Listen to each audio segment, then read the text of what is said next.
नमस्कार दोस्तों, आज हम आपको भगवान शिव और माता पार्वती के जीवन की रहस्यमयी कहानी के बारे में बताएंगे।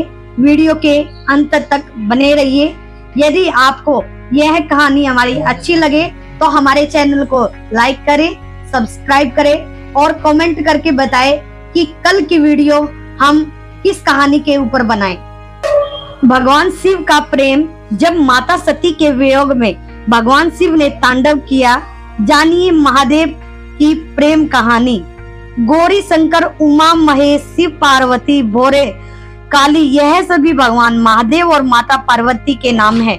क्या आप कभी गौर किया है कि महादेव के हर नाम के साथ उनकी पत्नी का नाम भी जोड़ा जाता है?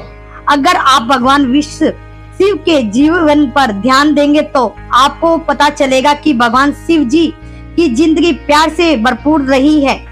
हालांकि भगवान शिव और माता पार्वती को जीवन में कई उतार चढ़ाव का सामना करना पड़ा। आइए हम आपको बताते हैं भगवान शिव और पार्वती किस किस रूप में एक दूसरे से मिले और उन्हें कितने उतार चढ़ाव का सामना करना पड़ा।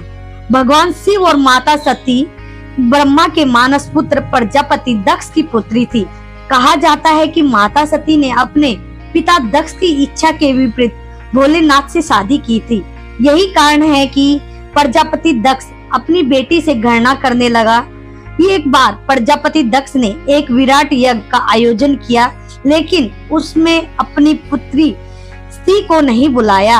हालांकि अपने पिता के बिना बुलाए ही माता सती उस यज्ञ में जा पहुंची। अपनी पुत्री को वहां देखकर दक्ष ने अपेक्षा के भाव से सती को भगवान शिव के बारे में अपमान भरे शब्द कहे। अपने पिता के मुंह से अपने पति शिव के बारे में अपमान भरे शब्द सुनकर माता सती को बहुत दुख हुआ और वह उसी समय यज्ञ में कूद गई और अपने प्राण त्याग दिए। जब भगवान शिव को इसके बारे में पता चला तो वह माता सती के जले हुए शरीर के साथ तांडव करने लगे। इसे देखकर तीनों लोकों के लोग व्याकुल हो गए। इसके बाद भगवान विष्णु ने अपने सुदर्शन चक्र से माता सती के शरीर के अलग अलग टुकड़े कर दिए। यही आज शक्तिपीठ के रूप में विराजमान है भगवान शिव और माता पार्वती। इसके बाद माता सती ने हिमालय के राजा हिमवान और मैनावती के घर में जन्म लिया। क्योंकि उनका जन्म हिमालय के राजा के घर में हुआ था, इसलिए उनका नाम पार्वती रखा गया।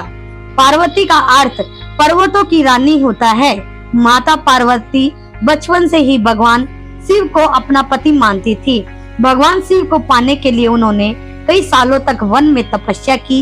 एक बार भगवान शिव ने माता पार्वती की प्रेम की परीक्षा लेने के लिए देवऋषि को उनके पास भेजा। देवऋषि ने माता पार्वती के पास जाकर उन्हें समझाया कि शिव ओगड़ हैं और तुम उनके साथ कभी खुश नहीं रह पाओगी। लेकिन माता पार्वती अपने फैसले पर अड़िग रही और उन्होंने भगवान शिव के लिए अपना प्रेम चाहे। माता पार्वती के मन में अपने प्रति प्रेम देखकर भगवान शिव अति प्रसन्न हुए। वह जान गए कि पार्वती को अपनी सती रूप अभी भी याद है। इसके बाद भगवान शिव ने पार्वती से शादी की और उन्हें अपने साथ कैलाश पर्वत पर ले गए। भगवान शिव को माता उमा की उम्र बहुत छोटी थी।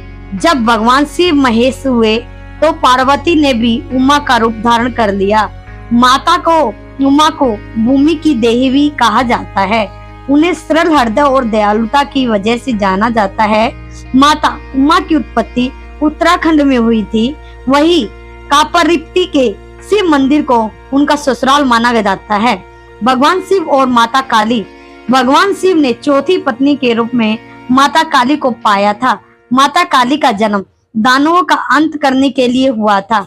उस समय एक ऐसा दानव हुआ करता था जिसके शरीर के रक्त से भी एक बूंद अगर जमीन पर गिर जाती तो उस रक्त की एक बूंद से हजारों दानव का जन्म हो जाता था। उस दानव का वध करना किसी देवता के वश में नहीं था। ऐसे में माँ काली ने उस दानव का वध किया। लेकिन उस दानव का वध करने के बाद माता काली का गुस्सा शांत नहीं हो रहा था। माता काली का गुस्सा शांत करने के लिए भगवान शिव उनकी राह में लेट गए। इसी दौरान गलती से माता काली ने एक पैर भगवान शिव के सीने पर रख दिया। इससे उसका गुस्सा शांत हो गया। हालांकि माता काली को अपनी इस गलती के लिए वर्षों तक हिमालय के जंगल में भटकना पड़ा। कई साल तपस्या करने के बाद महादेव ने उन्हें दर्शन दिए और उन्हें पाप से मुक्ति दिलाई। यदि आपको हमारी यह कहानी अच्छी लगी है तो वीडियो को लाइक एंड सब्सक्राइब जरूर करना। धन्यवाद।